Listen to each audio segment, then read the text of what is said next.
vessel I'm looking at just now is slightly different. It's not an ordinary cargo ship.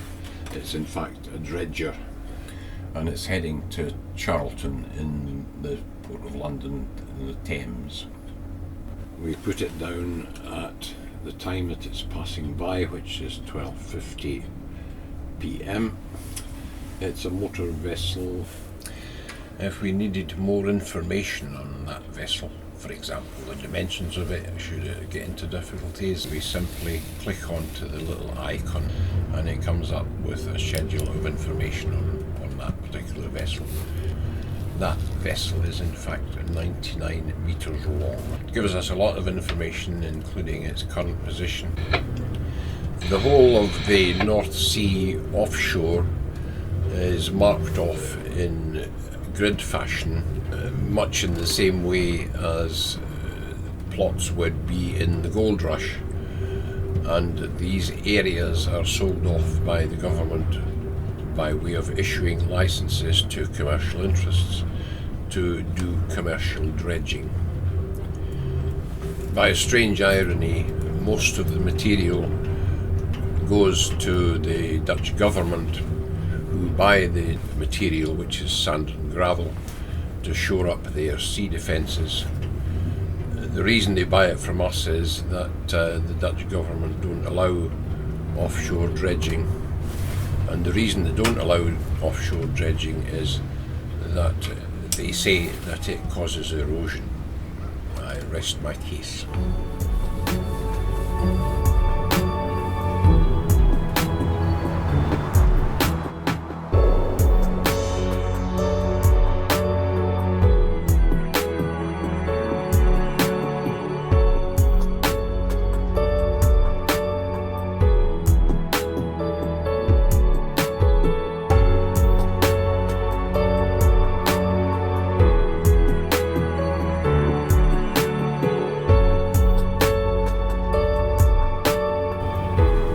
Date 20th December 2003 is firmly etched in my mind. Disasters are very seldom created by one element of nature, usually a conspiracy of several, and on that particular day the high tide was due at 4:45. There was a strong southwesterly wind, and by 3:30, that is an hour and a quarter before high tide, the spray from the waves was striking the front of the station, and it was quite clear that something very sad was going to happen. I checked with the Environment Agency, who confirmed that on top of a high tide there was an anticipated surge of 1 metre, and this became an emergency situation. There was so little time that I couldn't disconnect anything and simply cut through the cables with a pair of pliers and carted everything from the telescope to the VHF radio to all the other wind speed indicators and so on, and lodged them safely into the car, which was in the car park.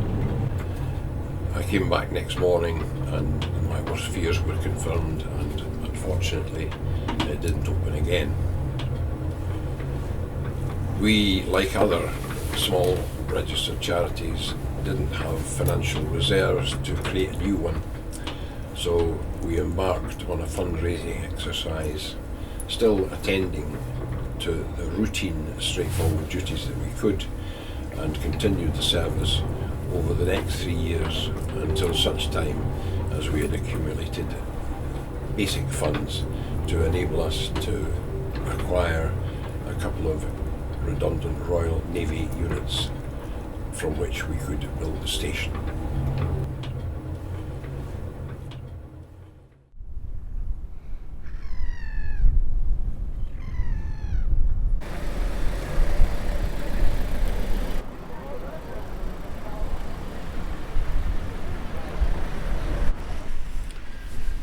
The reasons that so many people come to Winterton, and there's an impression, presumably elsewhere, that the seaside and the beach closes down over the winter, but the reverse is true at Winterton because of the diversity of possible interests.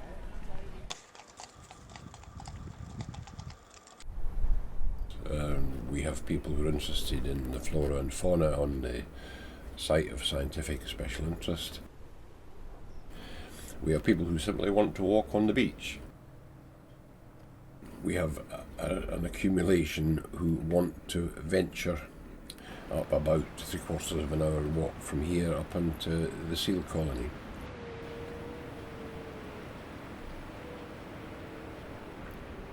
The seal colony is on the beach up towards Horsey, spreading down towards Winterton.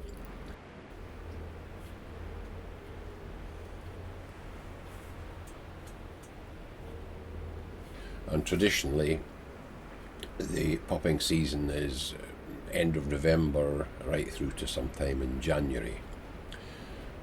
We do get involved in them because occasionally, and as I emphasise occasionally, in rough weather, one of the unweaned pups will be washed off the beach, and because we have a north to south drift here, it will finish on the waterline at Winterton.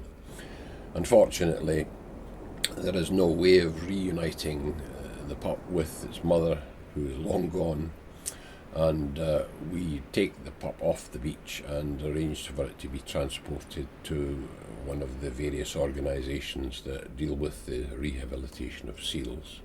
The biggest problem we have is the fact that the population at large are not generally aware of how the system works.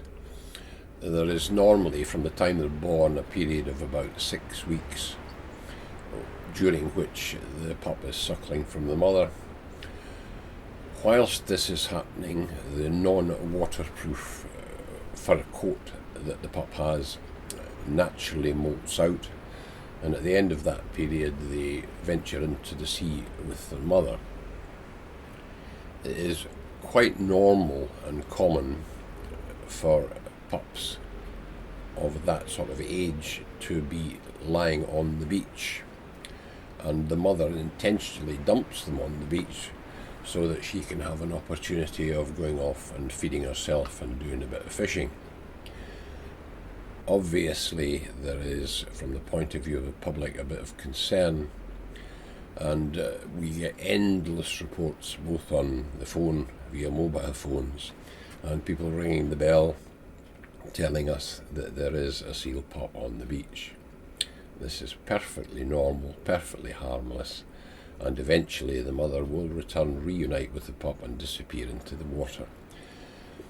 The odd pup will become quite adventurous and will find its way up off the beach and sometimes right into the dunes. In fact, recently we had one that was just outside the cafe.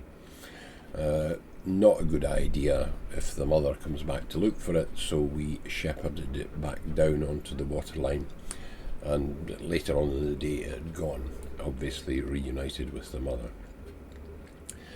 The traffic from here is considerably enhanced during that period because so many people want to walk up and observe. It's more organised than it used to be, whereas the behaviour of some people with dogs off the lead, scramble bikes and various other things operating on the beach amongst the seal colony was quite disturbing. But there's now an observation area, there's a voluntary closing of the beach, and there are wardens in attendance.